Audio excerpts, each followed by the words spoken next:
Bueno, buenas noches, soy el doctor Adolfo Reutemann y estoy a minutos de comenzar aquí mi exposición sobre el misterio de los rollos del muerto aquí en la sinagoga Justo Sierra, y los invito a ustedes a ahora poder seguir esta conferencia aquí en el sitio de la judería.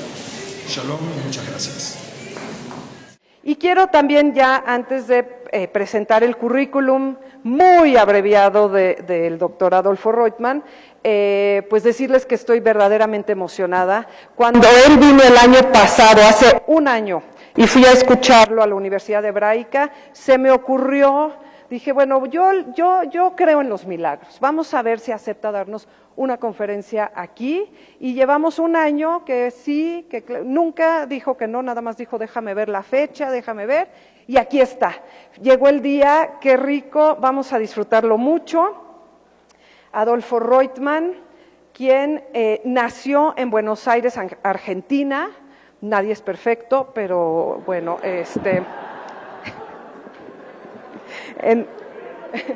en 1957, donde obtuvo la licenciatura cum laude en antropología y un título de profesorado en historia de la Universidad de Buenos Aires. En 1986 se graduó de rabino en el Seminario Rabínico Latinoamericano Marshall T. Meyer en Buenos Aires. Tras concluir su máster cum laude en religiones comparadas, se doctoró en literatura y pensamiento judío antiguo en la Universidad Hebrea de Jerusalén en 1993. En 2005 le fue concedido el título de doctor honoris causa por el Rocky Mountain College en Estados Unidos. En el año 2014, la medalla de oro de la Facultad de Humanidades de la Universidad de Anáhuac, aquí en México. Y este último año, un segundo título de doctor honoris causa por la Universidad Católica de Cuyo, San Juan. Iba a decir de cuyo nombre, pero no, dije no, aquí dice en la Argentina. Desde el año 1994 sirve como Lisbeth and George Kropp Curator of the Dead Sea Scrolls, y es el director del Shrine, es el Santuario del Libro en el Museo de Israel en Jerusalén. Ha participado en congresos y simposios internacionales de prestigio, como así también ha sido profesor visitante en numerosas instituciones académicas de Europa, Canadá, Estados Unidos y América Latina. Es autor de innumerables artículos en revistas profesionales, así también de ensayos de carácter popular. Entre sus libros publicados caben destacar A Day at Qumran en Jerusalén, Sectarios del Qumran, salió en Barcelona en el año 2000, Envisioning the Temple en Jerusalén, Biblia, Exégesis y Religión, una lectura crítico-histórica del judaísmo, Estrella Navarra, editorial Verbo Divino en 2010, y recientemente del Tabernáculo al Templo, sobre el espacio sagrado en el judaísmo antiguo en el 2016. Entonces, vamos a disfrutar de esta preciosa conferencia. Bienvenido.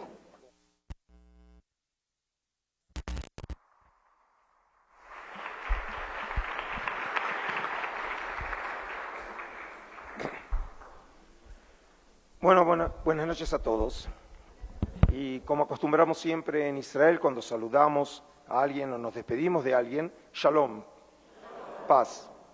La verdad que si Mónica habla de emoción, no es menos mi emoción cuando veo un público tan nutrido en un día que no invita a salir, en una Ciudad de México que no invita a moverse de la casa con el tráfico, y ver tanta gente que viene a oír lo que tengo humildemente que decir sobre los rollos, no puedo no emocionarme.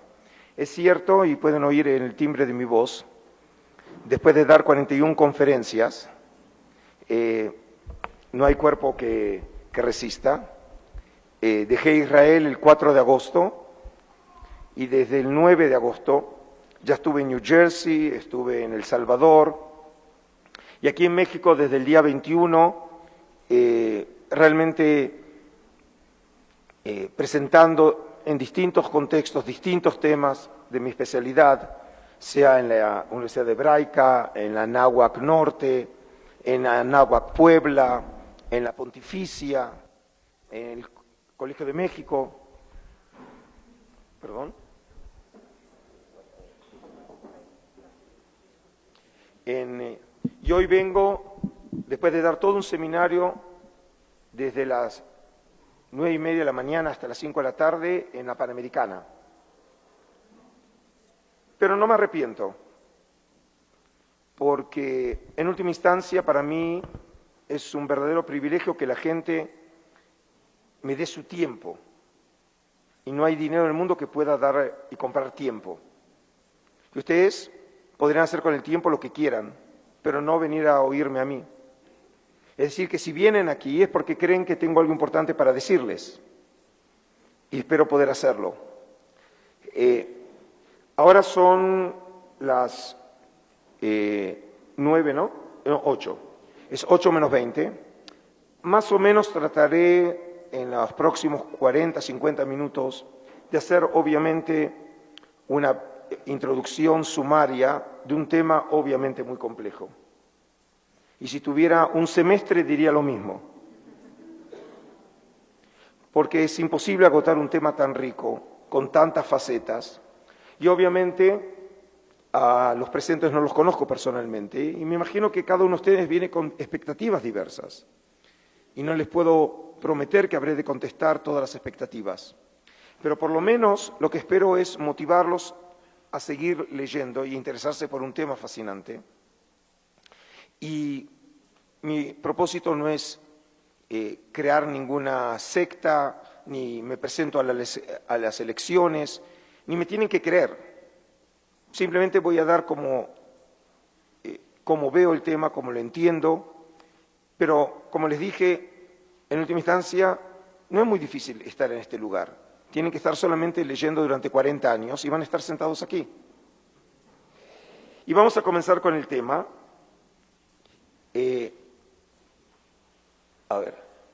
Ok. Ahí está. Bueno, miren, el comienzo de este tema tiene que ver con una región específica de la tierra de Israel. Una pregunta que no es retórica. A ver, ¿quiénes estuvieron en Israel? Levante la mano.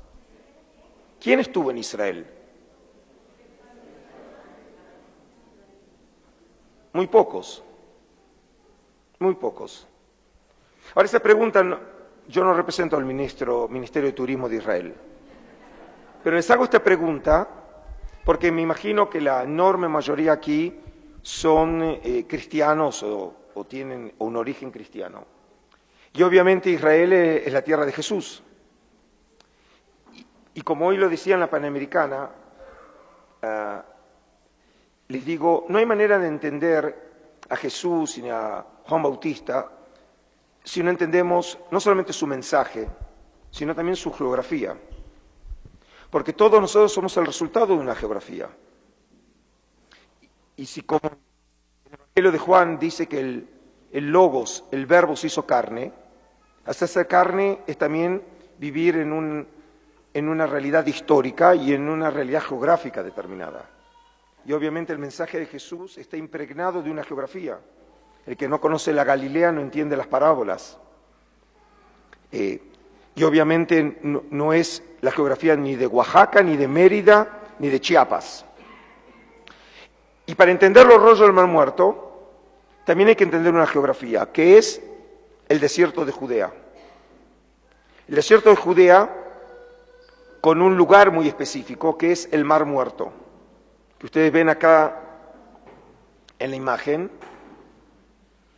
El Mar Muerto es el lugar más hondo del planeta. Se encuentra a menos 400 metros por debajo del nivel del mar. Jerusalén se encuentra a 800 metros por sobre el nivel del mar. Es decir, ya simplemente ir de Jerusalén al Mar Muerto, hay que descender 1.200 metros. Y la geografía también es significativa. Recuerdo la primera vez que vine a Israel en 1977 y mi seminario era como estudiante, no el que lo daba esa época, en Tel Aviv, y luego cruzando el Negev, el sur de Israel, nos llevaban a Eilat y íbamos por el desierto y todo el viaje me la pasé esperando encontrar las dunas. Bueno, ustedes no se ríen, pero lo que tenían la idea es las películas de Lawrence de Arabia y el norte de África con las dunas, mientras que en Israel el desierto es pedregoso, no es arenoso. Es una geografía totalmente diferente. Y el lugar que nos ocupa hoy es este lugar, Qumran, que está en la costa noroccidental del Mar Muerto, a unos 35 kilómetros al este de Jerusalén. Qumran no es el nombre original del lugar. Qumran recién aparece en los viajes de viajeros a fines del siglo XIX y con mucha probabilidad el nombre Qumran venga del árabe. Qamar en árabe es luna, al igual que Jericó, que en hebreo es Jericó, y Areaj en hebreo también es luna. Y la historia tiene... ¿Qué tengo que hacer? A ver.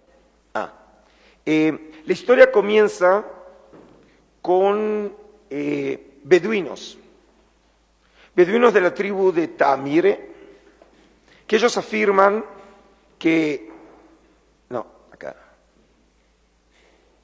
ellos afirman que en una cueva, lo que pasa es que no llego ahí, ahí está, en una cueva, que hoy la llamamos la cueva número 1, obviamente ya entienden que habrán nuevas cuevas, ¿no? Si hay una, que se encuentra a 1 kilómetro de este lugar llamado Qumran, que ahora lo ven en imágenes, están unas ruinas ahí. Ellos afirman que persiguiendo a una cabra perdida, llegaron a esa cueva, y dentro de esa cueva, cuando llegaron, hallaron, y ahora, esto de los aparatos, hallaron, no es esto lo que quiero, hallaron vasijas. Ellos afirman que había unas 10 vasijas, 8 que estaban vacías, una que tenía algo que parecía tierra, y en una hallaron los primeros 3 manuscritos del Mar Muerto. Eso sucedió allá para fines del 46, o la primavera, o el verano del 47. Y para sorpresa de todos, no tenemos un selfie con los rollos.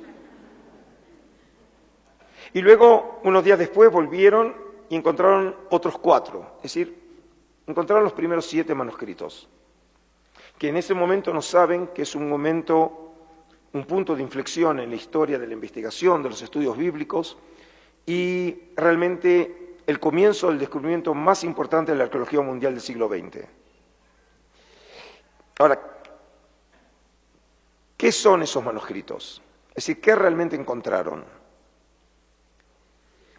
Ellos hallaron 2 manuscritos de un mismo libro bíblico, que es el libro de Isaías, el gran profeta de Israel. Y cuando se hallan 2 manuscritos de un mismo libro en una misma cueva, se los clasifica siguiendo un orden alfabético, A, B, C. Por eso es manuscrito A y manuscrito B. El manuscrito B, que esta es una imagen, es un texto fragmentado del libro de Isaías, mientras que el A es una versión completa de Isaías. El libro de Isaías que ustedes tienen en las Biblias hoy tiene 66 capítulos.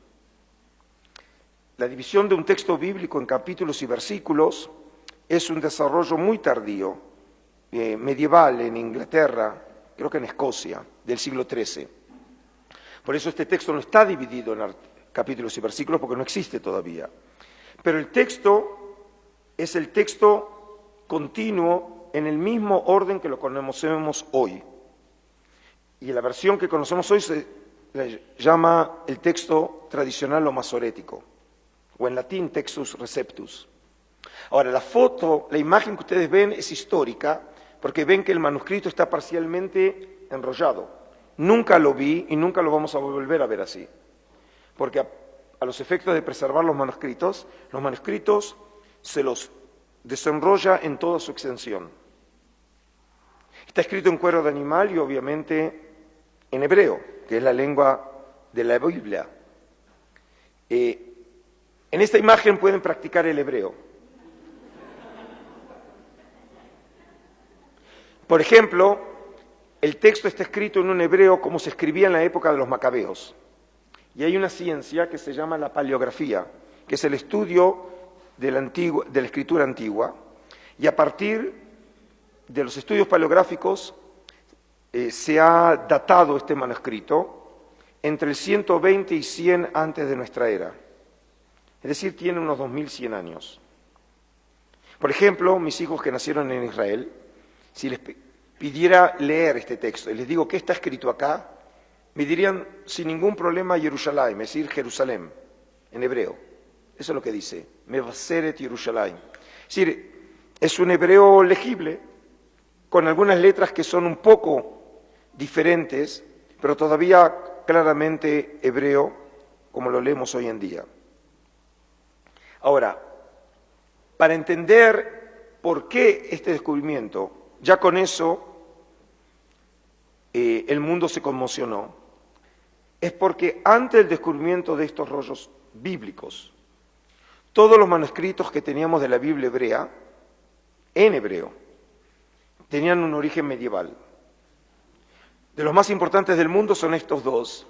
El códice es del códex, es el libro, que es una tecnología romana, de Leningrado, hoy se lo conoce como el Códice de San Petersburgo, del siglo XI, probablemente originario en el Cairo, que es el manuscrito bíblico más antiguo completo del mundo. Completo, tenemos más antiguos, pero no completo. Y en esta imagen tenemos el Códice de Alepo. Alepo es una ciudad, o lo que queda de la ciudad, lamentablemente, en Siria, pero el manuscrito no nace en Siria, sino en la tierra de Israel, en Tiberíades, en el siglo X. Y es considerado el manuscrito bíblico con el texto masorético más preciso del mundo, y sea casualidad o no, lo tengo en mi colección en el Museo de Israel, en Jerusalén. Ahora, no es que no teníamos manuscritos más antiguos, tenemos secciones de la Biblia hebrea, por ejemplo, es el Codex Cairensis del siglo IX, o por ejemplo, sino que alguien pase ahí porque realmente me resulta molesto, tienen que hacer simplemente pasar. Ahí está. Este, por ejemplo, ¿ya te quedas ahí y yo te digo pasar. Aquí, por ejemplo, tienen un fragmento de un rollo de la Torá. Cuando antes Mónica hablaba de la sinagoga, lo más importante que se hace en una sinagoga, en la liturgia judía, es la lectura del Pentateuco de Moisés, que es un rollo escrito en cuero de animal. Y este es el fragmento de un rollo del Pentateuco de Moisés, pero solamente la parte del Génesis, solo un fragmento, que se encuentra hoy en Cambridge, que es un gran descubrimiento de fines del siglo XIX, hallado por el que era en esos años el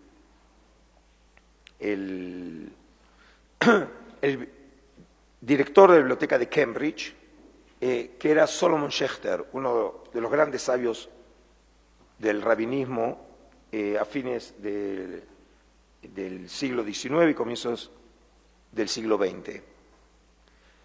Es solo un fragmento del siglo VI, de una sección de la Biblia hebrea. Y luego, por favor, este es un documento muy importante en los estudios bíblicos, es el Códice Sinaiticus del siglo IV, hallado en el monasterio de Santa Caterina en Jebel el Musa, que según la tradición bizantina, allá por el siglo IV, es el tradicional monte Sinaí, al sur de la península de Sinaí. Pero como ven, no sé si pueden ver, no está escrito en hebreo, está escrito en griego, en mayúscula, lo que se llama unciales, ¿sí? Letra uncial. Y la paradoja es que en la parte de la Biblia hebrea, el texto es la versión griega hecha en Alejandría, en Egipto, entre el siglo III y siglo I antes de nuestra era, pero hecha por judíos, y este es un manuscrito cristiano, que además también tiene el Nuevo Testamento. Es decir, que la paradoja es que un texto, una traducción judía, fue preservada por cristianos, mientras que los judíos no preservaron esa tradición, porque los cristianos, cuando comienza la evangelización del mundo no judío, de los paganos, en el mundo greco-romano, el texto que podían comunicar era el texto que podían leer, y era el griego. Y por eso este texto es del siglo IV, es más antiguo que el resto de los textos, pero es una traducción, no es la lengua original. Por eso, obviamente, pueden entender que la importancia de tener un texto bíblico de hace 2000 años, 1000 años más antiguo que los antiguos que conocíamos antes, que eran del medieval, solo eso representa un aporte excepcional a la historia de los estudios bíblicos. Miren, esto no es un seminario universitario, no es el lugar ni el momento apropiado para entrar en detalles, pero me imagino que muchos de los presentes son lectores y creyentes en el texto bíblico como la palabra de Yahvé, como el texto divino. Y obviamente sobre eso nadie tiene lo que decir, porque no hay manera ni de probar ni desaprobar si fue escrito e inspirado por el Espíritu Santo, por Yahvé. Pero una cosa sí es muy importante cuando se estudia la Biblia hebrea, es conocer sobre qué texto estamos trabajando.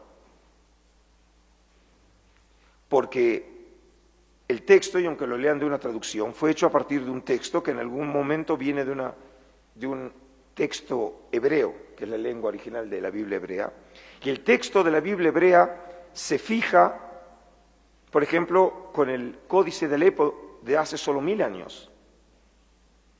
Y cuando comparan, por ejemplo, el texto de Isaías, que les mostré antes, el completo, con el libro de Isaías que tenemos en nuestras Biblias modernas, en hebreo, hay 2600 diferencias textuales.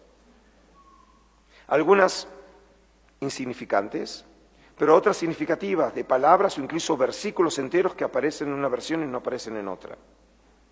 Es decir, antes de entrar en discusiones teológicas sobre el sentido del mensaje de la salvación o el sentido histórico de los textos, primero tenemos que saber sobre qué texto estudiamos. Y por eso el tener versiones antiguas nos permiten entender la compleja evolución del texto bíblico. ¿Cuántos manuscritos se vienen contra los beduinos? ¿Se acuerdan? 7, todavía están despiertos. Ok. No está mal a esta hora. Es decir, 2 son bíblicos. Aun cuando, tengo que hacer una salvedad, no hay Biblia en esos años. La Biblia todavía no existe. Lo que existen son los libros que habrán de formar parte de la Biblia hebrea. Porque la Biblia toma su forma, como la conocemos, entre el siglo I y siglo III de nuestra era. Pero lo que existen son las subcolecciones, el Pentateuco, probablemente la colección de los profetas. Ahora, ¿qué más encontraron los beduinos? Por favor. Encontraron este libro, el apócrifo del Génesis. El apócrifo del Génesis no es el Génesis. Esta obra está escrita en arameo, una lengua semítica, pariente del hebreo, datado entre el siglo I antes de nuestra era y el siglo I de nuestra era, es decir, lo que seríamos próximos a la época de Jesús. Y se lo llama apócrifo del Génesis porque, por favor, ¿pueden apagar? Ahorcalo.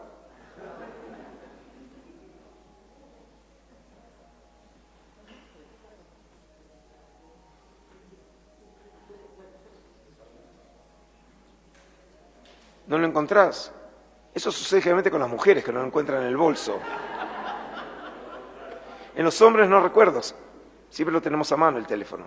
El libro no es el libro de Génesis. Lo que hace el libro, de autor anónimo, cuenta las historias que tenemos en Génesis, pero en la misma narrativa lo que hace es combinarlo con materiales legendarios, con historias que los judíos conocían, en este caso de los patriarcas, hace 2000 años atrás. Y este manuscrito es el único testimonio textual de esta obra en el mundo. Es decir, que ahora vemos que los beduinos no solo encontraron versiones antiguas del libro de Isaías, que lo conocíamos, sino ahora tenemos un libro nuevo. Y luego del resto de las obras, los 4 que quedan, el ejemplo les quiero mostrar es esta, que es el comentario o el Pesher de Habacuc. Habacuc es uno de los profetas menores. Ahora, el profeta Habacuc vivió hace 2600 años, antes de la destrucción del primer templo por los babilonios en el siglo VI. Pero este no es el libro de Habacuc que tenemos en la Biblia hebrea. Son interpretaciones, probablemente de la secta de Qumran, de los oráculos de Habacuc. Y el término técnico es una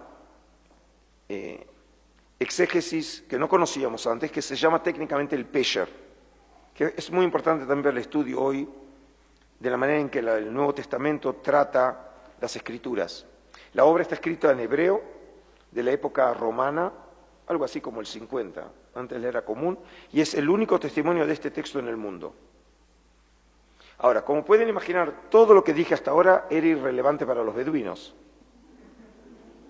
Los beduinos no tenían ninguna intención de realizar una contribución a la ciencia.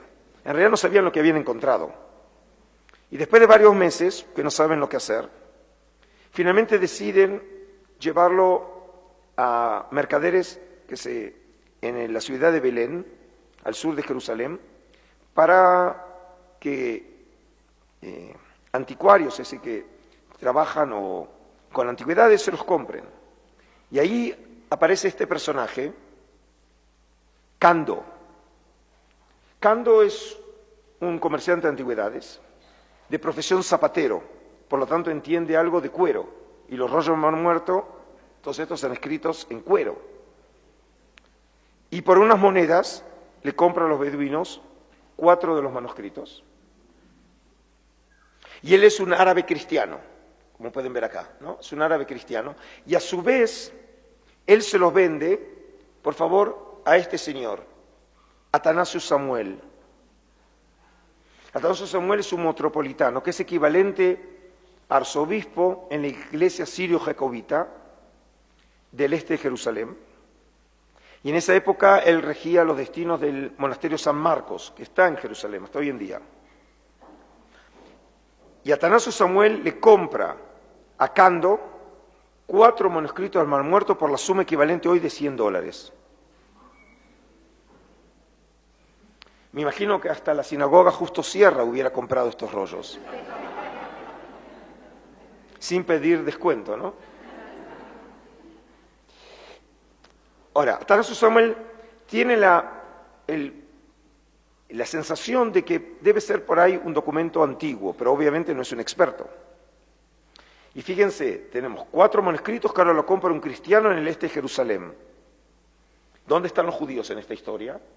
Los judíos entran en la historia a fines del año 47, cuando uno de los primeros arqueólogos del movimiento sionista, que es el movimiento político que finalmente va a llevar a cabo esa creación milagrosa del moderno Estado de Israel, Sukeni, que es uno de los fundadores del Departamento de Arqueología de la Universidad Hebrea de Jerusalén. Y Sukeni, por medio de un comerciante, de antigüedades, llega finalmente a Belén y compra 3 de los manuscritos para la Universidad Hebrea, que hasta hoy en día es poseedora de 3 de los manuscritos. Y la increíble historia, entre otras cosas que son increíbles en esta historia, es que 2 de los manuscritos los compra en Belén el 29 de noviembre del 47. ¿Alguien sabe qué pasó ese día? Ese día fue la declaración de partición de Palestina por las Naciones Unidas. Y de hecho es cuando la comunidad internacional reconoce el nacimiento del futuro Estado de Israel.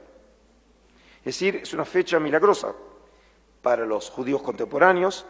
Y Sukeni cree que también es milagroso el hecho que haya recuperado para el pueblo judío, a las puertas del nacimiento del moderno Estado de Israel, documentos de hace, lo que él cree ya en ese momento, que son de hace 2000 años, de la época grecorromana, que habían desaparecido, y como el pueblo de Israel retorna a la historia, ahora también documentos del pueblo de Israel retornan a Israel. Digamos, tiene mucho de místico todo esto.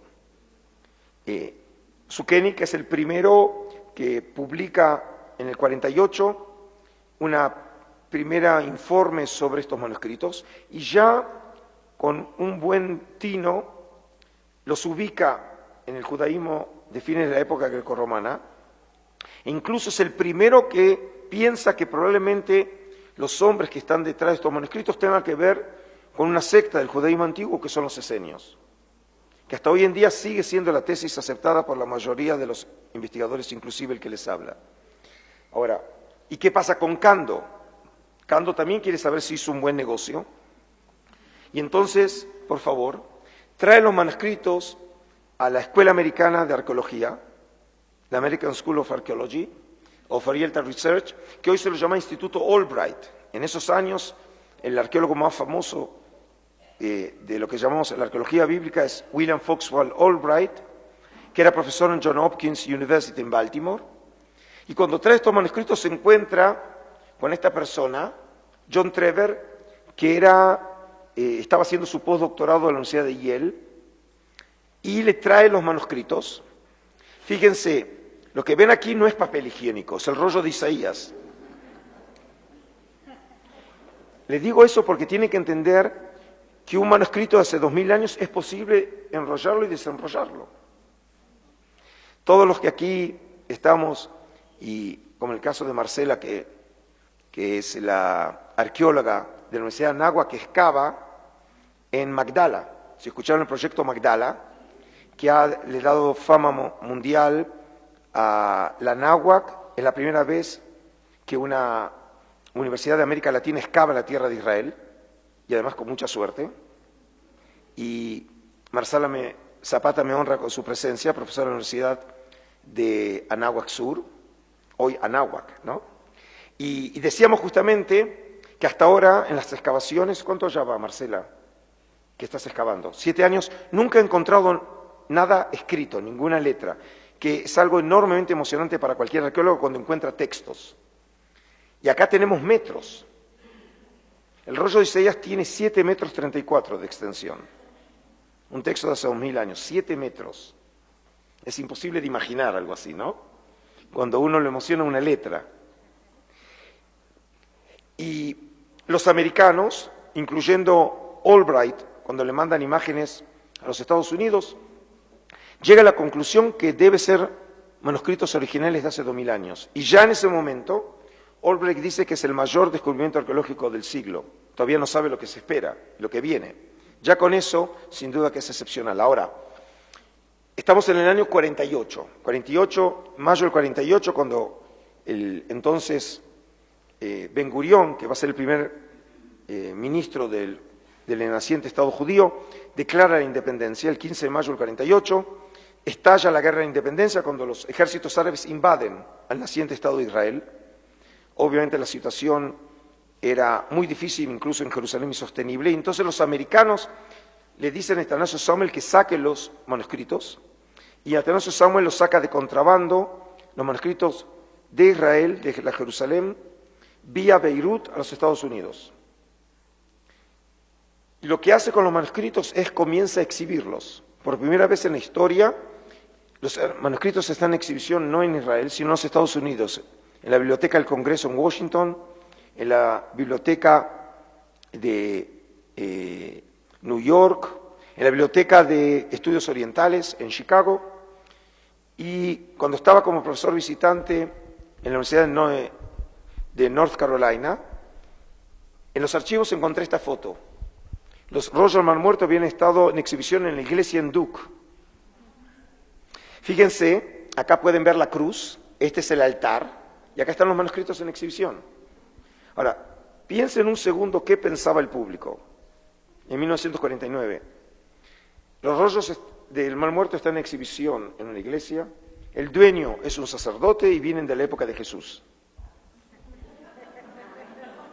Es decir, ya pueden entender que una de las razones por las cuales estos rollos empiezan a tener una trascendencia universal es porque la esperanza de los no judíos, de los cristianos, es que los rollos puedan iluminar o incluso referirse a los primeros héroes del cristianismo como Juan Bautista, Jesús y Pablo, porque los rollos vienen de esa época. Pero la verdadera intención de Atanasio Samuel era venderlos, porque entiende que los rollos valen muchísimo dinero Y la esperanza de él era que con ese dinero podía promover la iglesia sirio-jacobita en los Estados Unidos. ¿Cuánto había pagado, se acuerdan? Ahora quiere $1 millón. $1 millón en la década del 50. ¿Sí? Hicimos un cálculo el otro día con mi hijo y estábamos buscando en los valores del dinero, serían equivalentes a $10 millones. ¿Sí? Los compraría hoy, los rollos, por $10 millones. Porque se imaginan, no tienen ningún precio. No hay precio en el mundo que pueda pagar un rollo completo de Isaías en el mundo. Y no consigue venderlos. No consigue venderlos porque había investigadores que afirmaban que no eran tan antiguos como se creía. Hay toda una serie en JQR, Jewish Quarterly Review. Solomon Zeitlin publica una serie de artículos en donde arguye que son medievales. No los consigue vender porque la suma es exorbitante. Y no los consigue vender porque el estatus legal de estos rollos no queda muy claro. Obviamente los beduinos los robaron en la época del mandato británico, todos aquí los venden de manera ilegal, como sucede con muchas de las antigüedades. Y además los saca de contrabando de Israel y nadie quería tener o formar parte de un escándalo internacional. Y entonces, para no mal venderlos, finalmente decide ponerlos en una caja fuerte, a esperar un mejor momento. Y ahora volvemos a Israel y estamos, por favor, en 1949. Terminada la guerra de independencia, una de las consecuencias directas es que los territorios de Samaria y Judea quedan controlados por Jordania, situación que se va a prolongar hasta junio del 67, cuando estalla la guerra de los 6 días, y este año celebramos el 50 aniversario, y cuando el Estado de Israel libera o conquista, no quiero entrar en cuestiones políticas, esos territorios. Y en esos años, el territorio del desierto de Judea, incluyendo Qumrán, queda en manos de Jordania. Y ellos también oyeron sobre los manuscritos. Y entonces entra en escena el gran biblista y arqueólogo, el profesor Roland Devaux. Roland Devaux era un monje dominicano, director de la Escuela Bíblica Francesa de Arqueología, que hasta hoy en día existe en Jerusalén Oriental, École Biblique, uno de los centros más prestigiosos del mundo en estudios bíblicos, muy próxima a la puerta de Damasco, en la calle Nablus.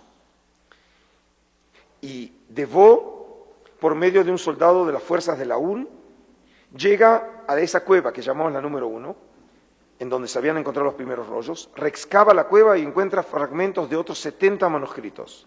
Es decir, ya son 10 veces el número de la cueva. Por favor, la próxima. Ahora, Devaux entre 1951 y 1956 excava Qumrán, que es un edificio, no es muy extenso, son como 80 metros por 100, no es Teotihuacán. Pero es tal vez uno de los sitios más famosos en la arqueología mundial, porque ahí se encontraron los rollos. Y por lo tanto la gente que vivió en ese lugar probablemente tenga que ver algo con los rollos. Y entonces la historia se transforma en mucho más atractiva. ¿Quiénes son este grupo? ¿Qué grupo judío de la época del Segundo Templo? Que es la época de Jesús, por lo tanto, ya empieza a ser mucho más atractivo. Devaux llega a la conclusión que en Qumrán vivió una secta judía. Y llega a la misma conclusión que había llegado por otro medio, como era Sukenik, porque Sukenik no conocía Qumrán cuando elabora su hipótesis, que probablemente vivió una secta esenia en Qumrán. Pero significa ahora algo que en caso de ser cierto, sería algo inusual en la arqueología. Tenemos no solamente textos, sino los textos tienen un contexto. Tenemos un lugar donde vivió la gente, que escribió, estudió y transmitió, o incluso escondió estos textos. Es el sueño de todos los arqueólogos, porque siempre nos faltan contextos. Tenemos parte de la información, pero no tenemos la imagen total. Ahora, el que conoce la geografía del área de Qumrán es una zona donde hay una enorme cantidad de cuevas, que tiene que ver con la geomorfología del lugar. Y Devaux llega a la conclusión que si en la primera cueva había tantos manuscritos, puede haber probablemente en otras cuevas manuscritos. La tragedia fue que los beduinos llegaron a la misma conclusión. Y comienza una carrera entre beduinos y arqueólogos, ¿quién llega primero? obviamente ganaron los beduinos. Ellos conocen la región y las mejores cuevas las hallaron los beduinos. La número 1, por favor, la número 4 y la número 11. La número 4 se encuentra frente a Khirbet Qumran, a las ruinas. Aquí tienen el valle seco, el lecho, ¿no?, del río seco, el Wadi Qumran, y solo en esta cueva, la cueva número 4, frente a Qumran, y no hay manera de llegar si uno no pasa por Qumran. Solo en esa cueva se hallaron 15.000 fragmentos de manuscritos, que cuando fueron reconstruidos por los biblistas, reconstruyeron aproximadamente unos 650 manuscritos.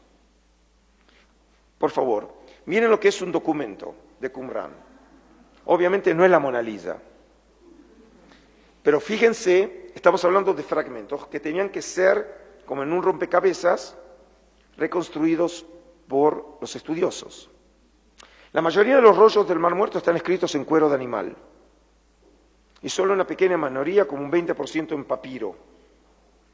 La mayoría, la enorme mayoría, están escritos en hebreo, y hay una minoría en arameo, que es una lengua semítica, próxima al hebreo, y solo de 1 al 3% en griego. Por ejemplo, en esta imagen pueden ver, es un papiro, del 4 es la cueva, Q es Qumran, 70 en romano, es decir, de la Septuaginta, del libro Levítico, que es el tercero del Pentateuco de Moisés. Aquí me equivoqué, es manuscrito A, no es manuscrito B. Pero además es un texto muy famoso por su forma, se parece al moderno Estado de Israel.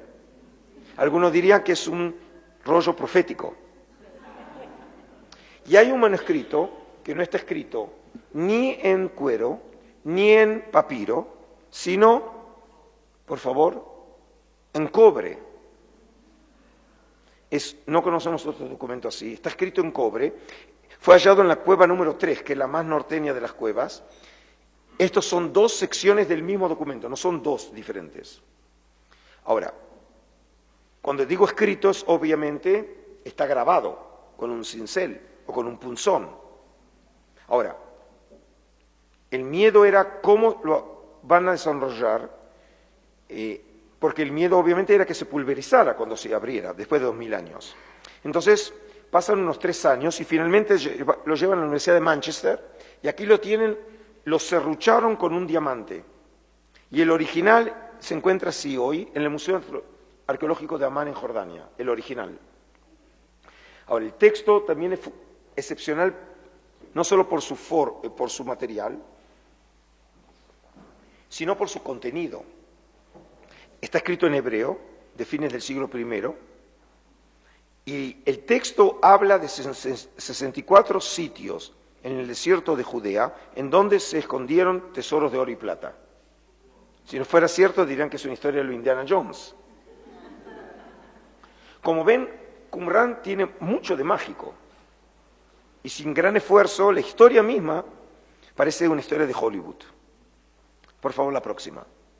Ahora, la última cueva fue la cueva número 11, en 1956, y ahí encuentran este manuscrito, que es una de las joyas del pueblo de Israel a nivel mundial. Es el rollo más extenso hallado en Qumran, tiene más de 8 metros, de la época herodiana.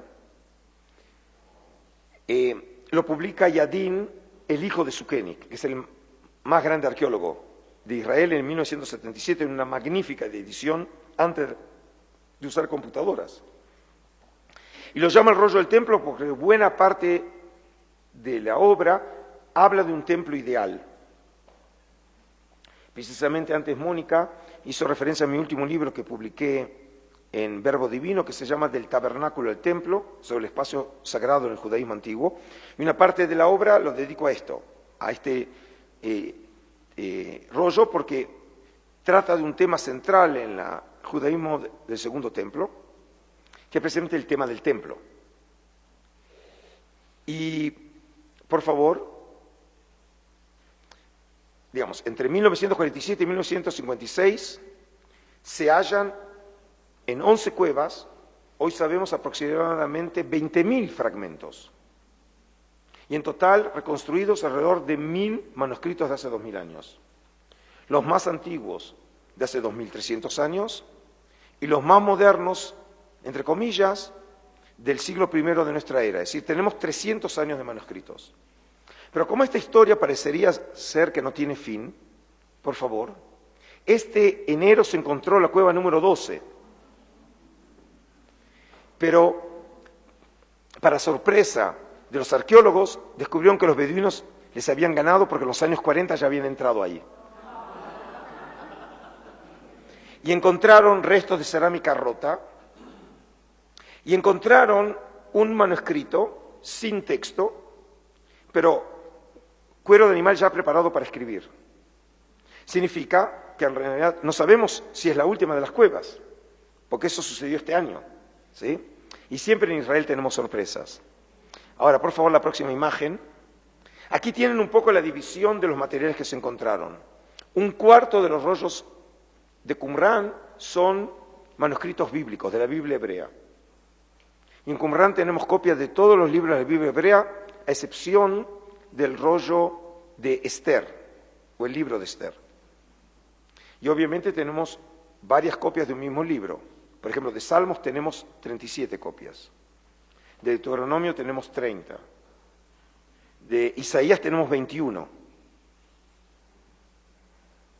Es decir, obviamente, y esa es la razón por la fama mundial de este descubrimiento, es que los manuscritos bíblicos más antiguos de la Tierra se encontraron en los rollos del Mar Muerto.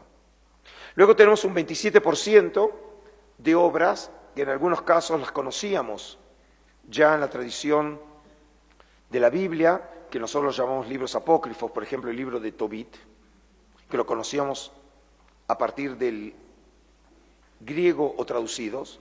Por ahí los presentes, si son católicos, no lo conocen porque es un texto deuterocanónico para los católicos, pero no siempre lo tienen en las Biblias de hoy, porque los judíos y protestantes para nosotros son apócrifos y por eso no los tenemos. Depende de la edición bíblica, ¿no? Y en otros casos tenemos libros nuevos. ¿Se acuerdan como el apócrifo del Génesis? Tenemos, por ejemplo, materiales astronómicos en Qumrán, tenemos exorcismos en Qumrán, tenemos como 300 oraciones, en muchos casos apócrifas. Sí, tenemos una enorme cantidad de literatura que nos muestra la riqueza de los judíos de hace 2000 años.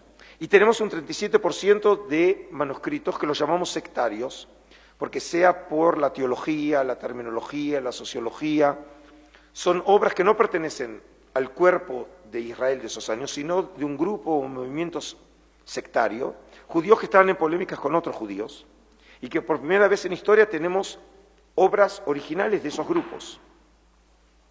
Ahora, todos estos materiales, por favor, no son los únicos que se hallaron en el desierto de Judea.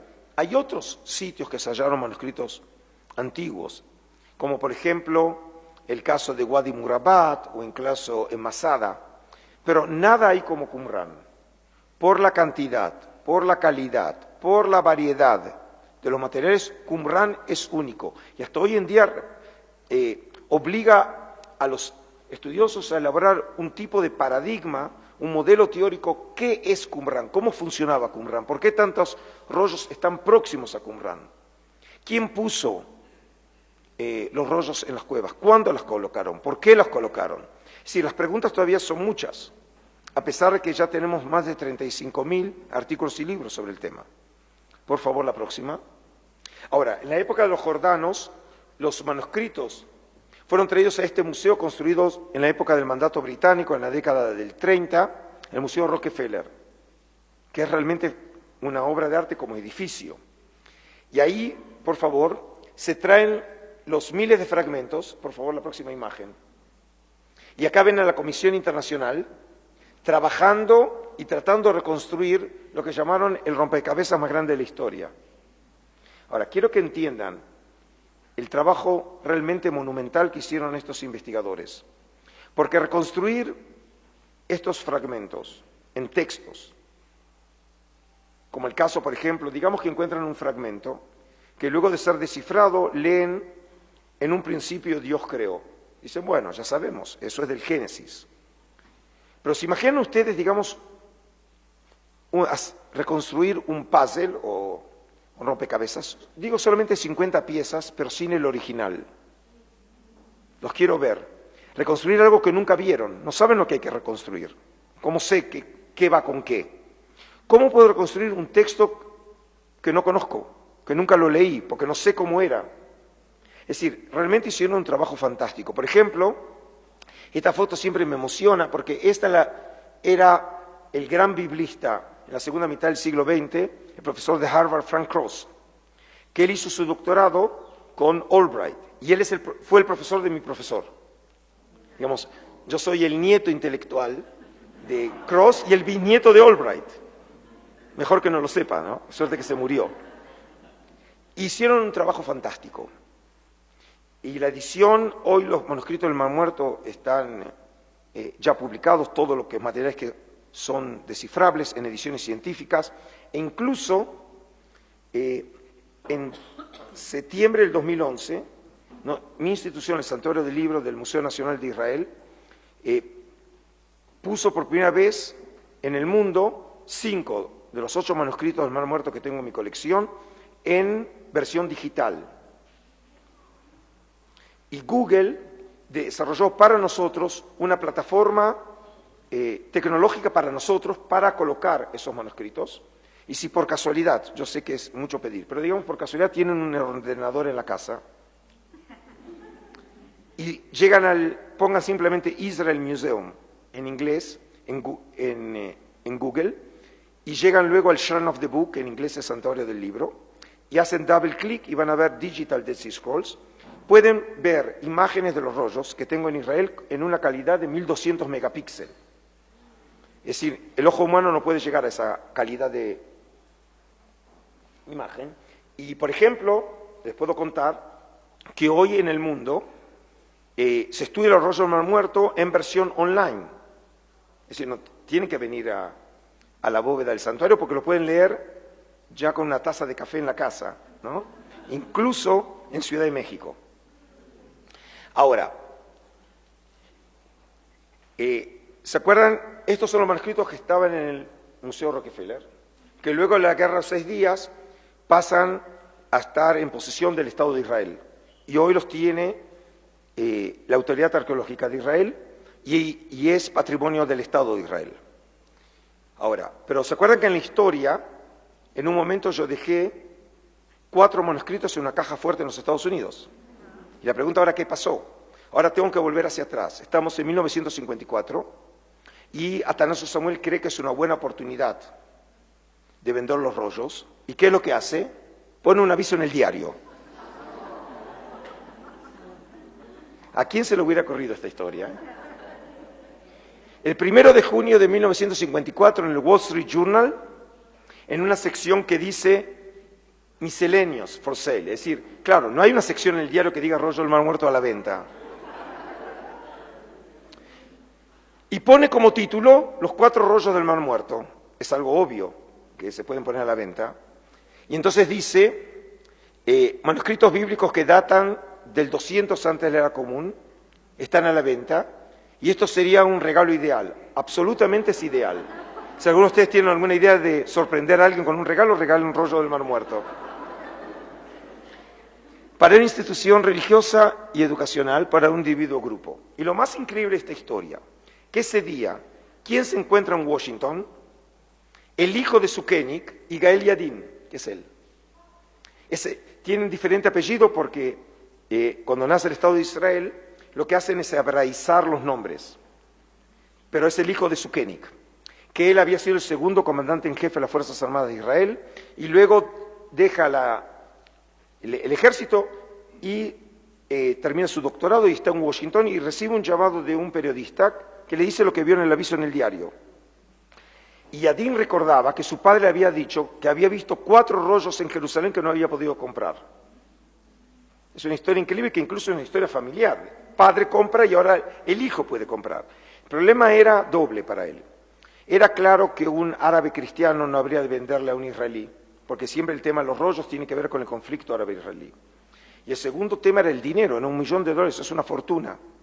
Pero como siempre sucede en el Oriente, empiezan a negociar.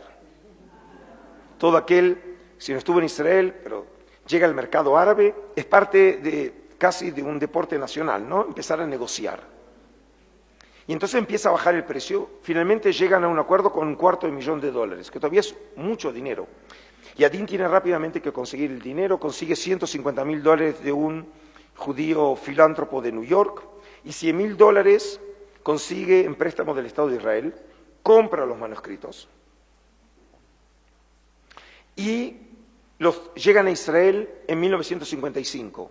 Y por primera vez en la historia los rollos del Mar Muerto están en exhibición en Israel en Pascua del 55 en Jerusalén, en un edificio que Marcela seguro conoce, es Terra Santa, que está en el centro de la ciudad de Jerusalén, muy cerca hoy de la casa del primer ministro, pero en una exhibición no permanente. Y ahí nace la idea de exhibir los manuscritos del Mar Muerto en un lugar mucho más apropiado. Y entonces se está construyendo el segundo campo en la Universidad Hebrea, en una área de Jerusalén hoy que se llama Givat Ram, y ahí en una habitación muy pequeña, el que conoce ese edificio es el edificio donde está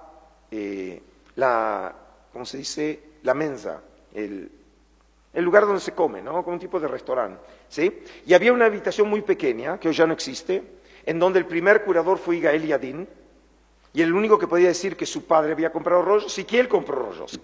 Ojalá yo pudiera decir algo así, ¿sí? Y exhiben ahora de manera permanente los rollos, a partir del 21 de julio del 57. Pero ahí nace la idea que esta habitación no es apropiada y que tiene que haber algo mucho más grande. Y así nace mi institución, que es el Santuario del Libro, que comienza a construirse a comienzos de la década del 60 y que se lo inaugura, por favor,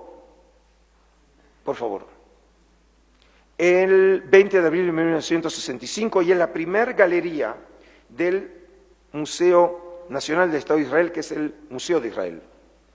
El santuario se inaugura el 20 de abril del 65 y el Museo de Israel el 11 de mayo del 65. Y desde entonces, el edificio, que su arquitectura es de fama mundial, lo hizo dos arquitectos, uno americano y otro ciudadano americano, pero en realidad nacido en la actual Rumania y en esa época del Imperio Austrohúngaro, Freddy Kissler. Y Kissler es el único edificio que construyó en su vida. Y es un edificio, desde el punto de vista de arquitectura, de fama mundial. Y el Santuario del Libro, por tener el mayor tesoro cultural que tiene el pueblo de Israel, porque en mi colección tengo los 7 primeros rollos mitológicos, más el 8º, que es el rollo del templo, después de la Guerra de los 6 días, que llega al santuario. Es un lugar casi de visita obligada en visitas oficiales. Por ejemplo, hace un año atrás recibí al primer ministro de Singapur, al presidente de Polonia. En marzo del 2003, en su visita oficial, Obama, cuando visita Jerusalén, visitó solo 2 instituciones. Una, obviamente, el Museo del Holocausto, Yad Vashem, y el otro fue el Santuario del Libro, acompañado por el primer ministro Netanyahu. Incluso llegó al museo, pero no visitó el Santuario del Libro, pero cuando Trump estuvo en Israel, su mensaje central antes de irse al aeropuerto lo da en el Museo de Israel. Es decir, el lugar es un lugar emblemático, y el que conoce Jerusalén, en el lado oriental, obviamente, el lugar más significativo para los judíos es el Muro de los Lamentos, para los cristianos es el Santo Sepulcro, para los musulmanes el área del templo donde está la mezquita del Aqsa y el Domo de la Roca, pero en el área occidental, el lugar emblemático en la cultura israelí a nivel mundial es este lugar, en la cúpula blanca y la pared negra, que los arquitectos trataron de reflejar un tema que aparece en los rollos del Mar Muerto, que es el tema de la luz y la oscuridad. La comunidad de Qumran se autodenominan los hijos de la luz, de ahí el blanco, y sus enemigos, judíos y no judíos por igual, son los hijos de la oscuridad. Y para algunos cristianos que conocen aquí las Escrituras, por ahí les resulta conocido este tema, porque es el tema de luz y oscuridad, es un tema que aparece claramente en el lenguaje teológico del Evangelio de Juan. Es decir, que los rollos de alguna manera presentan un lenguaje teológico religioso de esos años que lo conocemos también en textos de la literatura neotestamentaria. Ahora, como les había dicho, mi intención aquí era simplemente permitirles a ustedes saborear un tema que es obviamente que es fascinante. Y los invito realmente a leer y estudiar a partir de este encuentro, aquellos que no lo hayan hecho. Hay una enorme bibliografía en español, modestamente también contribuí, pero realmente es un tema tan apasionante que investigadores, biblistas, arqueólogos, sociólogos, historiadores de las religiones, obviamente tratan de los rollos del Mar Muerto. Y espero humildemente, para aquellos que no conocían el tema, que empiecen a darse cuenta de lo que perdieron y que esta es la oportunidad de empezar a conocerlo. Pero en el último minuto quiero terminar con un mensaje que va más allá de lo científico. Porque obviamente desde el punto de vista teológico, literario, arqueológico, histórico, el tema es absolutamente significativo. Y hoy no se puede estudiar nada referente a la época de Jesús, a los orígenes del cristianismo, a los orígenes del judaísmo, que no pase por los rollos del Mar Muerto. Hay ya especialidades y facultades y institutos que tratan solamente este tema, que obviamente sigue despertando el interés y la pasión de miles de investigadores en el mundo entero. Pero quiero terminar con un mensaje. Y en el próximo minuto termino mi gira que comenzó el 9 de agosto, y la verdad que no imaginaba que todavía iba a llegar vivo después de tantas conferencias. Y cuando con Mónica estaba planeando, el único realmente lugar en todo mi calendario era esta noche. Y la verdad que creo que tiene un valor simbólico este encuentro, que sea en una sinagoga, que sea con un público, me imagino en su enorme mayoría, no judíos, que en realidad cuando vienen a oírme a mí, no es a mí que me vienen a oír, sino por medio de mi boca, es oír sobre estos textos. Es decir, que de alguna manera, modestamente, mi función es de ser un intermediario en el espíritu de los profetas, que ellos comunicaban por medio de su boca la palabra de Yahvé. Por lo tanto, no era el mensaje de Isaías o de Jeremías, era Yahvé que se comunicaba con el pueblo por medio de su voz. Y en ese sentido creo que el hecho de ser argentino, judío e israelí, que hace 37 años vivo en Israel y 23 años sirviendo en el Santuario del Libro, obviamente es un enorme privilegio y honor que me cupo ser responsable de este tesoro, no solo del pueblo de Israel, de la humanidad.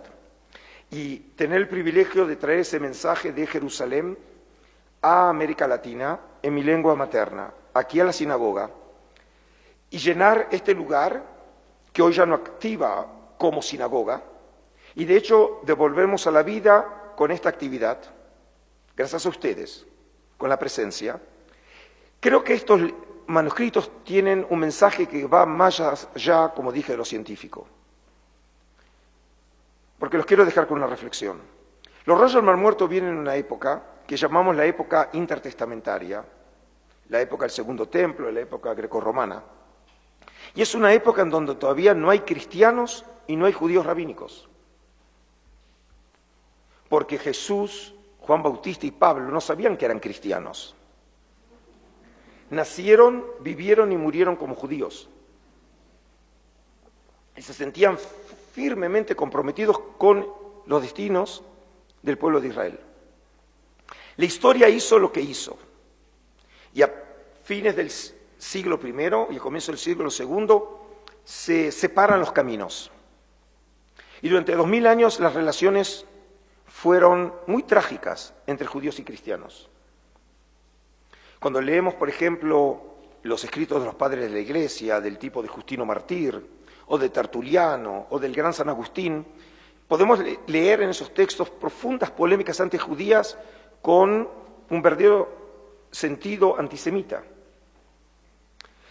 Y esa polémica teológica sin duda avivó luego las expulsiones las persecuciones, e incluso la Inquisición. Y judíos fueron perseguidos y expulsados de la España católica y luego de Portugal. Y podemos decir que toda esa historia de persecuciones culmina con la mayor tragedia en la historia de la humanidad, que es el Holocausto, que es una mancha que nunca se habrá de borrar en la historia de la humanidad. Nunca. Porque no es otro asesinato. Genocidios hubo antes, como los armenios, pero nunca la decisión, como la de los nazis, de eliminar a un pueblo de la tierra, que es lo que ellos pretendían, con Auschwitz y Treblinka. Y a partir de esa enorme tragedia, algo sucedió que conmovió al mundo civilizado. Y aun cuando no sea una consecuencia directa, no hay ninguna duda que la culpa que se sentía Occidente por el Holocausto dio que apoyaran la creación del Estado judío en el 47. Pero a partir de ese momento también sucede algo que es inédito en la historia de las relaciones judíos-cristianas. Y es cuando comienzan, en la época de Juan XXIII, el Papa Bueno, el Concilio II, que termina con la declaración de Nostra Aetate, que es un punto de inflexión en las relaciones judío-cristianas, que como consecuencia de ello, ya tuvimos 4 papas que visitan la tierra de Israel, el último, el Papa Francisco, y en el año 93 la Santa Sede establece relaciones diplomáticas con el Estado de Israel, con todas las implicaciones políticas que eso tiene, que es sin duda un punto de inflexión en las relaciones entre el judaísmo y el cristianismo. Y como saben, el Papa Francisco, a quien tuve la oportunidad de conocer personalmente y estrechar su mano en una audiencia especial con otro grupo, no era para mí, el último febrero en Roma, tiene un gran amigo que estuvo de visita aquí en México, que es el rabino Skorka, que fue mi maestro en Buenos Aires cuando yo estudiaba. Es decir, imaginar en la historia de la Iglesia que el mejor amigo del Papa es un rabino, parece un chiste, pero no puede ser real. Porque estamos en una era que realmente suceden cosas que nunca hubiéramos imaginado. Cuando el Papa Juan Pablo II visita, después de 500 años, la sinagoga en Roma, lo que hizo es hacer un salto al vacío, cambiando el curso de la historia moderna en las relaciones judío-cristianas. Y en ese contexto también veo humildemente esta visita y esta conferencia, donde la mayoría aquí, los presentes, no judíos, oyen a un israelí y un judío sobre los rollos. Pero quiero que entiendan qué significa podernos encontrar hablando de los rollos. Los rollos vienen de una época en donde ni hay judíos rabínicos ni hay cristianos. Es una época precristiana y prerrabínica. Y por lo tanto, se olvidaron todo lo que dije hasta ahora. Por lo menos quiero que se queden con el último mensaje. Que los rollos del Mar Muerto nos recuerdan a todos los presentes, judíos y no judíos por igual, que judíos y cristianos son hermanos. Muchas gracias.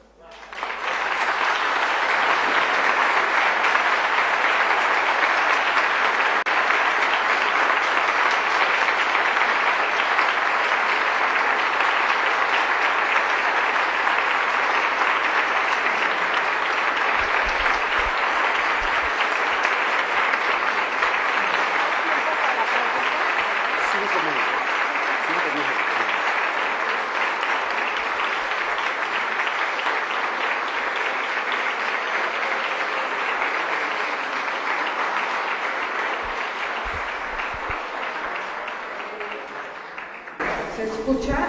Sí. Está muy cansado Adolfo después de este programa tan largo. Entonces, quiero dar 5 minutos si hay alguna par de preguntas. ¿Quién dice yo? Les pedimos las hagan brevemente. Sí, muy rápido.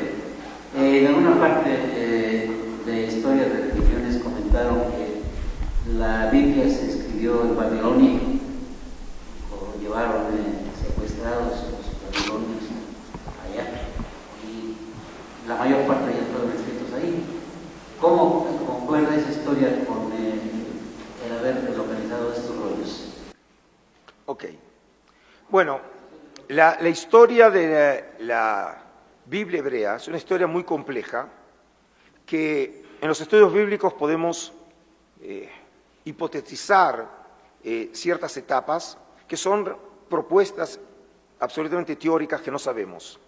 No es este el lugar para hablar del proceso de canonización y cómo se construyó la Biblia hebrea, que es un proceso que aproximadamente llevó unos 1000 años. Materiales que comenzaron como tradiciones orales, que en algún momento comenzaron a escribirse, que empezaron a conformarse unidades literarias y luego se conformaron los libros. Es un proceso muy largo. En Babilonia parece haber sido una etapa muy importante. No sabemos bien qué sucedió, pero vemos los resultados. Por ejemplo, en la Biblia hebrea, obviamente la parte más importante y la más sagrada de las tres es el Pentateuco.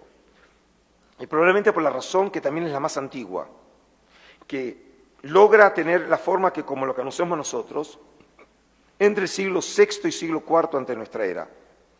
Y prueba está que la traducción que comienza en Alejandría de la Biblia del Pentateuco comienza en el siglo III en Alejandría. Significa que ya para esa época el formato es más o menos el que conocemos nosotros. Incluso el texto está más o menos establecido, aun cuando por Qumran sabemos que hay textos con variantes textuales, que este no es el lugar para comentar. Los rollos del Mar Muerto encuentran este proceso cuando tenemos los manuscritos más antiguos desde el siglo III, no antes. Y lo que nos queda, como dije, tenemos fragmentos de estos, a excepción de Isaías, el resto son materiales fragmentados. Pero nos permite, en algunos casos, reconstruir etapas perdidas y en otro caso, en última instancia, quedarnos con los testimonios textuales de la última época de formación de estos textos que ya llevaba para esa época cientos de años. ¿Sí? ¿Alguna otra pregunta? Esto parece la conferencia de Trump. A ver, conferencia de prensa. Gracias, doctor. Los rollos o lo que se llevaron los beduinos, ¿se sabe qué es, dónde está o está totalmente...? No, yo dije, obviamente los materiales se conocen, los primeros 7 manuscritos los tengo en mi colección, no soy el dueño. Si no me compraría buena parte de Ciudad de México, ¿sí? Simplemente soy el curador. Lo que no sabemos hasta hoy en día es si todos los materiales que estaban en manos de los mercaderes, incluso los beduinos, si todo fue recuperado. La respuesta probablemente no. Y por eso cada tanto empiezan a aparecer en el mercado de antigüedades, empiezan a aparecer fragmentos de manuscritos. Por ejemplo, sabemos en estos momentos que hay un texto que no ha sido visto, pero que se tiene idea que se está ofreciendo a la venta, no importa ahora cómo sabemos, es un fragmento del libro de Génesis por unos $45 millones. No sé si quieren pedir descuento o pagarlo en crédito. Es decir, que puede ser que aparezcan nuevos materiales. Y eso, sin descartar la posibilidad de que mañana encontremos nuevas cavernas con otros textos. Como hablábamos con Marcela, en arqueología nunca se sabe. En el momento que comienza la excavación y uno coloca, no ya sea la primera estocada, uno no sabe con qué se va a hallar.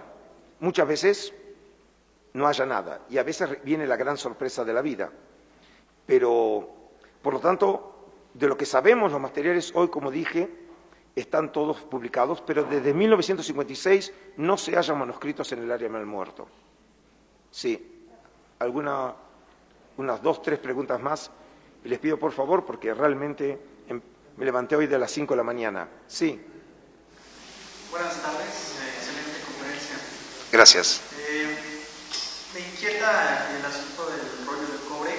Anteriormente había leído ya sobre él, pero hay algo que principalmente usted hablaba de que habla sobre los tesoros. En alguna publicación que leí hablaba de que existe una conexión entre que estos rollos, una de las teorías es de que se escondieron de la ocupación romana, de la invasión romana, romana. Y la otra es de que, en realidad, ¿qué conexión tiene esto con los tesoros del templo? Porque los romanos saquearon por completo de Jerusalén, pero en esa teoría ella explicaba de que probablemente esas ubicaciones en forma de clave, no lo sé, era un lugar donde se habían colocado esos lugares, ciertos artefactos o ciertas cosas que correspondían al templo. ¿Cuál es la conexión entre el templo y ese rollo de cobre? Bueno, la verdad que es un texto muy misterioso y por eso ha generado una enorme polémica y las ideas en la historia de la investigación realmente son encontradas. Algunos, por ejemplo, sugirieron que el rollo del cobre sería probablemente un texto ficticio que habla de tesoros que nunca existieron. Pero en caso de ser cierto, la idea es por qué tomarse el trabajo de escribir un texto ficticio con tanto trabajo, ¿sí? Es decir, grabar un texto es muy difícil, lleva mucho tiempo y trabajo. Si lo que quiere es crear algo ficticio, pues basta un papiro o un cuero, ¿no? El problema es si es un tesoro, ¿de qué tesoros estamos hablando? Algunos pensaron por ahí tesoros de la propia comunidad, porque sabemos que uno de los temas de la comunidad era la comunidad de bienes, y la comunidad como comunidad era una comunidad rica. Otra posibilidad, y aparece realmente en la literatura, es el tema del tesoro del templo. Ahora, ese tema me ha interesado muchísimo, he leído bastante, y el tema de los tesoros del templo se conecta con otro tema, y es que interesaba a los judíos desde siglos, y es ¿qué pasó, por ejemplo, con el tabernáculo? ¿Dónde está el arca con las tablas? En realidad sabemos porque Spielberg sabe eso. Por eso hizo la película. Por ejemplo, ya antes de finales de la época bíblica, se pierde el rastro del arca con las tablas. Por ejemplo, cuando la Biblia hebrea en el libro de Reyes, al final de Reyes 2, describe la destrucción del templo por los babilonios, no hace mención alguna del arca. Y tampoco en la literatura profética se hace mención. Se hace mención que destruyen el templo, que probablemente lo que hacen es, ¿cómo se dice?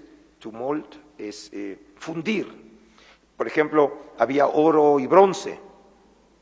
Y artefactos son llevados también a Babilonia. Y después conocemos, por ejemplo, que parte de ese artefactos sagrados son entregados a los judíos retornados de Babilonia, según el libro de Esdras.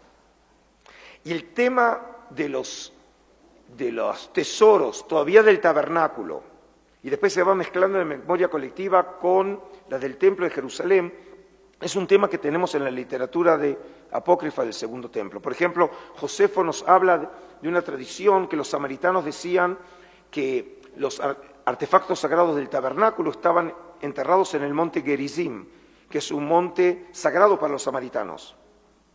Y probablemente distintos grupos, para legitimizar sus perspectivas religiosas, afirmaban conocer dónde estaban los tesoros del templo. En un artículo muy interesante, el profesor Zev Safrai de la Universidad de Bar-Ilan y el malogrado profesor Hanan Eshel escribieron un artículo muy interesante, donde ellos creen que el rollo del cobre es una obra ficticia de la comunidad del Mar Muerto para decir que ellos saben dónde están los tesoros del templo. Porque era una manera de legitimizar los grupos, quién sabe dónde están los secretos del templo. Bueno, en realidad no sabemos. En los años 60, por ejemplo, hubo una expedición encabezada por uno de los investigadores de los rollos, John Allegro de Manchester, que salió realmente con el propósito de buscar los tesoros. Digamos, todavía no los encontramos y puede ser que sean totalmente un texto ficticio, pero como dije, en la arqueología nunca sabemos nada, nunca podemos imaginar. Si alguien hubiera imaginado que a mediados de la década del 40 y 50 se iban a encontrar 20.000 fragmentos de hace 2.000 años, lo hubieran internado. ¿Sí? Y realmente el descubrimiento de los rollos ha superado toda la imaginación posible. Nadie podía imaginar lo que sucedió. Y en arqueología, y bien lo sabe también Marcela con el descubrimiento de Magdala, siempre hay sorpresas. Por eso no sabemos, no tengo lo que decir. Es decir, hasta hoy no sabemos bien qué hacer con ese documento y te dije ¿sí? algo de mis lecturas.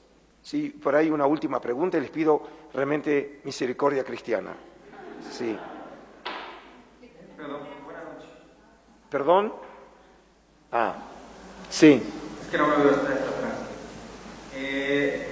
Ya nos comentó que los rollos, la información del texto está publicado. Yo quisiera acceder a esa información, pero no tengo la certeza de fuentes fidedignas, porque uno busca en internet rollo del Mar Muerto y uno encuentra tanta información que no sabe si es legítima. Entonces, por ejemplo, yo quisiera saber qué autores son los, digamos, legítimos, me pueden dar el texto que está en los rollos. Bueno, te agradezco esta pregunta porque más allá de los aplausos que por supuesto les agradezco y me emocionan, pero realmente lo que valoro es cuando me preguntan qué pueden leer. Porque eso significa que en última instancia quieren aprender y para eso estoy aquí, para motivarlos a estudiar y a la lectura, no a quedarse con una conferencia pública de 1 hora. Como dije, la literatura es inmensa. Si, por ejemplo, van a las buenas librerías, de aquí con la librería Verbum, ¿sí? o de San Pablo, no sé, el tipo de las buenas librerías. Por ejemplo, cualquier tipo de material que encuentren como autor a Florentino García Martínez, que es uno de los grandes qumranólogos, hoy emérito, alguna vez director del Instituto Qumran en Groningen y en Lovaina, todo es meritorio, porque es uno de los grandes qumranólogos, en este caso español. O, por ejemplo, uno de los grandes biblistas, hoy emérito de la Complutense de Madrid, Julio Trebollé Barrera. Son todos autores muy importantes. Julio Trebollé Barrera. Ellos tienen, por ejemplo, ellos dos, un libro de una autoría que se llama Los hombres de Qumran, en donde humildemente también hice una contribución ahí. También escribí algunas cosas, pero otra vez, hay un montón. Hay un libro, digamos, bastante grande, ¿no? Grandotote, ¿sí? Que lo escribieron 2 grandes investigadores, uno todavía vivo, James Van der Kam, con V corta, Van der Kam, y otro, lamentablemente fallecido, un gran biblista y estudioso de los rollos, Peter Flint, y el libro se llama El significado de los rollos del Mar Muerto. No me acuerdo ahora la editorial. Creo que es Trota, pero la verdad que no me acuerdo. Pero es un libro muy importante, fue escrito en el año 2000. Después tienen, por ejemplo, André Paul, el francés. Hay muchos materiales, ¿sí? E incluso van a ver también que se contradicen, es decir, autores afirman una cosa y otro autor afirma otra, pero los que se dedican a la ciencia saben que son las reglas del juego, ¿sí? Así que te agradezco muchísimo y los invito a la lectura. Muchísimas gracias y que Dios los bendiga.